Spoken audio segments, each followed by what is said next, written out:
This is Sean Crow. You're watching WGS-TV.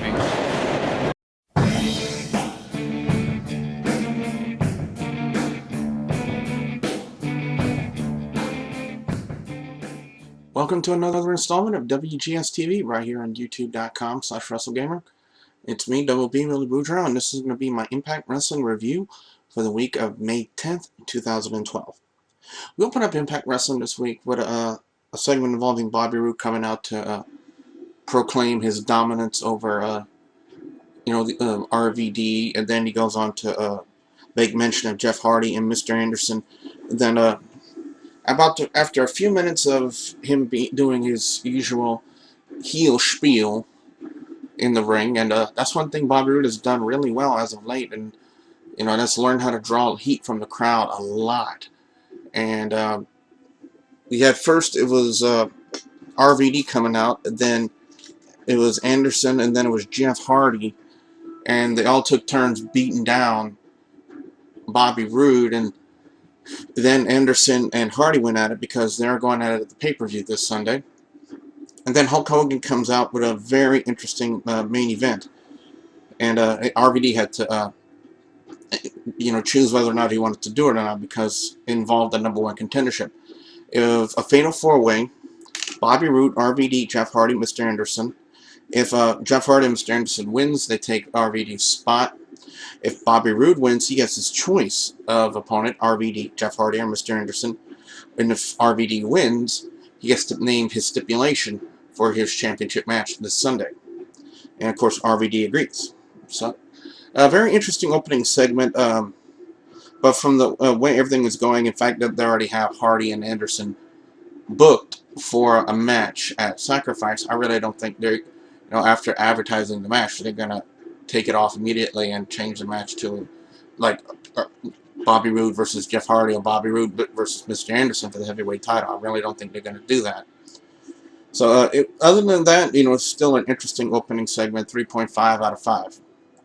Next up, we had Brooke Tessmacher and Velvet Sky. I'm sorry, I blanked out for a second. All right, next up we had Brooke Tessmacher and Velvet Sky. Oh, I'm sorry, I'm having horrid imaginations. Interesting match between two of them. I believe the hottest knockouts in TNA, in Brooke Tessmacher and Velvet Sky. The way the role and the push are giving Tessmacher right now, especially when it concerns their title match with Gail Kim this Sunday, I really didn't think that they were going to have her lose to Velvet Sky, even though it was still an okay match by knockouts standards, really. And Brooke Tessmacher ended up getting the win, and then Gail Kim comes for a little post-match activity, the usual post-match beatdowns you see from the heels. So it's going to go 4 out of 5, just basically, for the hotness, the fact that they can wrestle, and the post-match activity. We were scheduled to have a match with Matt Morgan and Crimson, was billed the final confrontation. I'm going to give you my take on it in just a second. I'm going to just go through with what happened. Bully Ray also ended up cutting a segment, I believe, before the commercial break, before leading up to this, saying that, he was going to make a statement for Austin Aries for him to take with him this Sunday. So as Matt Morgan was coming out, Bully Ray jumps him from behind with the chain, and then hits him in the head with the steel chair, busting him open, and keeps saying into the camera, "Austin Aries, this is going to be you." And then we went to commercial break. Crimson comes out. Crimson's already out there, and he's saying that he wants to give Matt Morgan a chance to come back. So referees start counting to 10. Next thing you know, he starts counting to 10, and lo and behold, Matt Morgan doesn't come back because he's taken out on a stretcher, and Crimson wins by, I guess, either forfeiture or count out. Crimson as a heel, I'm on the fence about it. He's got the makings for it. He's starting to develop the attitude for it, but I think he still needs some work. But the way I see but this whole thing is going to get a 3 out of 5 because the way I see it happening You know, for a matchup like this to be billed the final confrontation, I believe what they really did here is they're giving the fans an opportunity to possibly see this final confrontation not on Impact Wrestling, but possibly at the pay-per-view this Sunday. It's possible they can go that way. Then again, it's just my opinion. You know, I'm just, you know, giving my thoughts out there, my take. You know, we could see it possibly at the pay-per-view. Next up, Austin Aries and Zema Ion. This match really defined what the X Division is really all about, and that's excitement and entertainment. And that's exactly what we got between Austin Aries and Zema Ion. I really like the idea. I really like the idea of the commentators Mike Tenay and Taz really still getting on Zema Ion's case for not having any remorse for the accident involving him and Jesse Sorensen.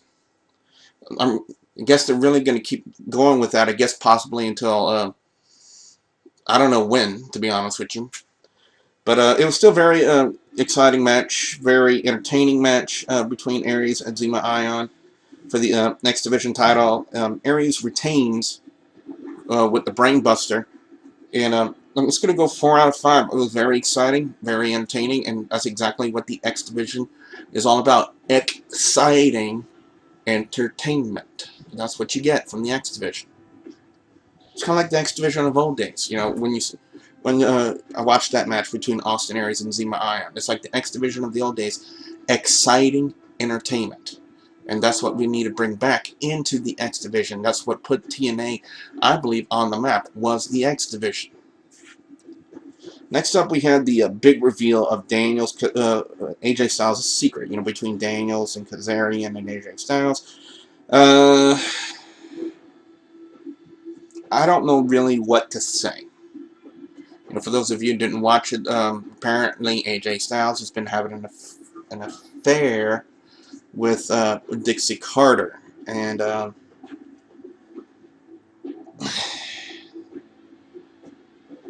really don't have a really valid reaction to give you guys, because I don't know what to say. I don't know what to think about where they're going with this. You know, for the past few weeks, even when they first made the announcement that Daniels and Kazarian had a secret concerning AJ Styles, the way they've been playing it up, you know, AJ Styles be the squeaky clean character, you know, a guy who would, you know, never do something like this. And next thing you know, we have the big reveal, the secret of Styles and Dixie Carter's affair, and I really don't know. I wish I could give you guys a valid reaction to it, a valid response to, you know, this move of the storyline, you know, of the affair with Styles and Carter. I know it's storyline wise, but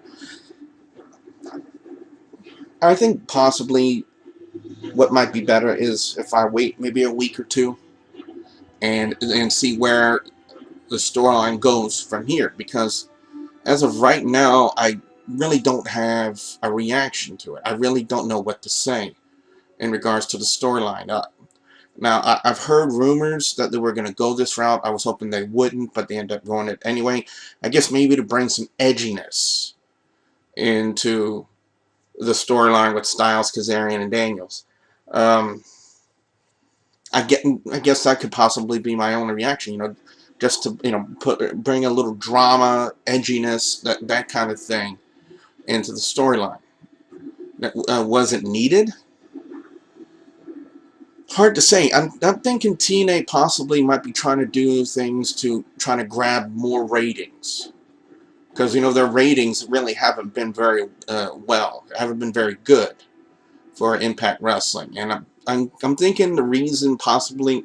Now, I guess maybe when I talk it out, and I'll also think it out my responses as well. So that's probably why now I have a response. I'm thinking possibly they're trying to use this storyline to possibly grab some more ratings. You know, get people, you know, re-interested in what's going on with TNA, and it's possible that, you know, this is what they're using the Styles, Daniels, Kazarian storyline, and now I guess we can include Dixie Carter storyline to try to grab more ratings, to try to grab more interest. So I guess, you know, that's just my take.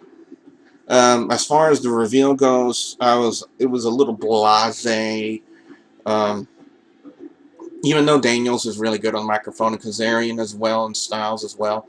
Um, the reveal of it, 3 out of 5. That's all I can give you guys.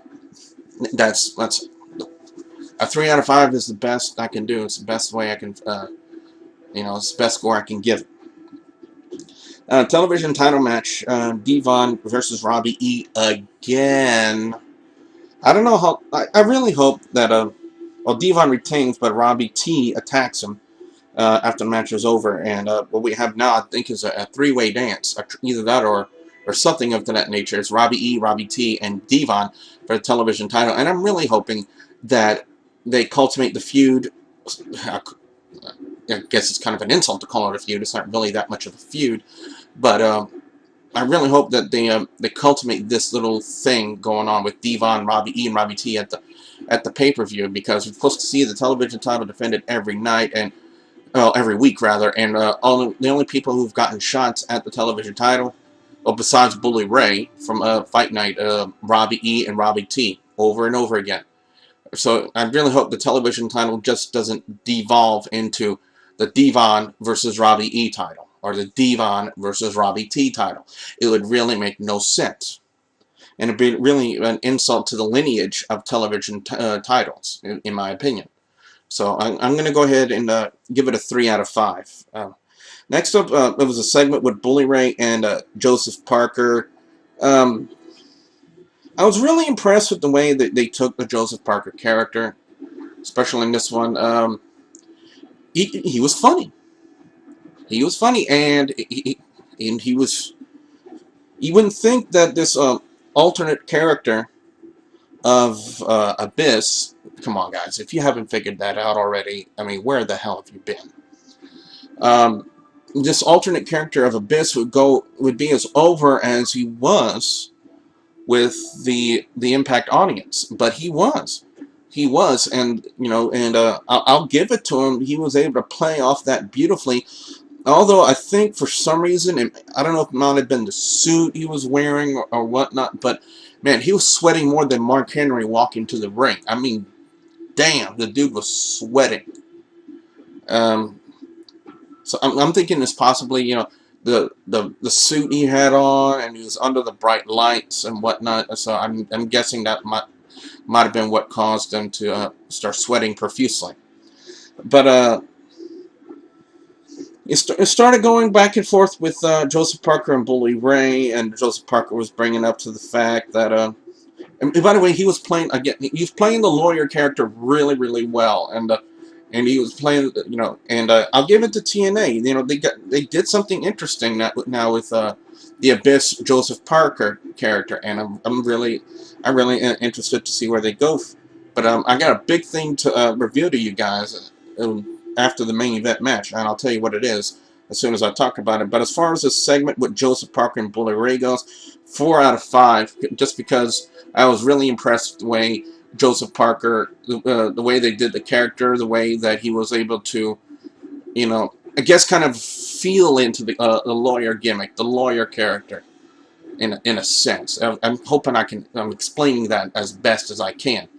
But now to the main event, RVD, Bobby Roode, Jeff Hardy, Mr. Anderson. Again, to reiterate the stakes where Jeff Hardy and Mr. Anderson win, they take RVD's spot in the championship match. If Bobby Roode wins, he gets to choose his opponent between RVD, Jeff Hardy, or Mr. Anderson. If RVD wins, then RVD gets to name his stipulation. Now, again, with the way everything was going, despite the fact it was really predictable, and I kind of knew already right off the bat that RVD was going to win, the execution of the match was really exciting, really entertaining. The main event quality. You got possibly 4 of the biggest names on the roster in the main event in a fatal 4-way, and they were able to execute that really, really well. RVD did get the win, and as expected, the stipulation was named already. RVD didn't even have to get out a microphone. He pulled out a ladder from underneath the ring, so to signify that Sunday at Sacrifice is going to be RVD and Bobby Roode. in a ladder match for the TNA World Heavyweight Championship. Now, despite the fact that the Fatal 4-Way was kind of predictable, but I'm going to give it a 5 out of 5 based on the fact that the execution of the match went really well. You got 4 guys who really know what they're doing inside the ring, and they really, they really gave it the main event feel to it. That main event style. So that's why I give it a 5 out of 5. Now, to reiterate what I was talking about just a second ago about something big happening after the main event, apparently we hear Abyss's music, and lo and behold, Abyss appears after him not being seen, or the Abyss character not having been seen for several months. I'm trying. It was at a. I'm trying to remember what match it was. He was in Bully Ray. I think it might have been a Monsters Ball match, but I'm trying to remember when that was. But it was sometime last year, and we finally see him, and he comes out and says he has a message for his brother Joseph Parker, warning him that if he gets too close to the fire, he's going to get burned.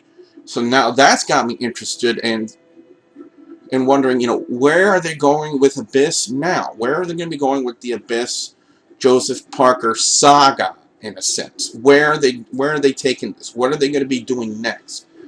So I think TNA did a really good job waiting until the very end to have Abyss make his appearance, his surprise appearance, the character, I mean, and throw out that warning to his brother, because what that does.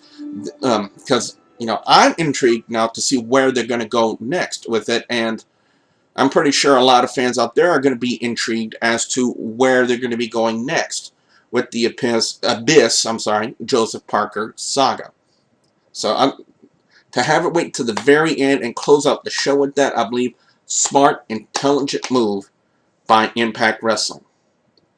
So I'm really looking forward to, 1, TNA Sacrifice, and 2, what they're going to be, the fallout from Sacrifice, and where they're going to be going with the Abyss Joseph Parker. I'm really interested to see where they're going to be going with that. So what I want to know now from you, the WGS-TV viewers and subscribers, your thoughts on Impact Wrestling this week. Don't forget to leave your comments in the comment section below. Don't forget, you still have time to send me in your questions for on my Q&A video. Be sure you submit your questions on that video or on my FormSpring account, formspring.me/TheWrestleGamer. I will be answering those questions, and I will have that video later tonight after Friday Night SmackDown. So be sure you guys, remember, you still have time to submit those questions. Don't forget to also like and favorite this video, and if you haven't yet, please subscribe to youtube.com/WrestleGamer. So that being said, I'm WB Billy Boudreaux saying thank you very much for watching.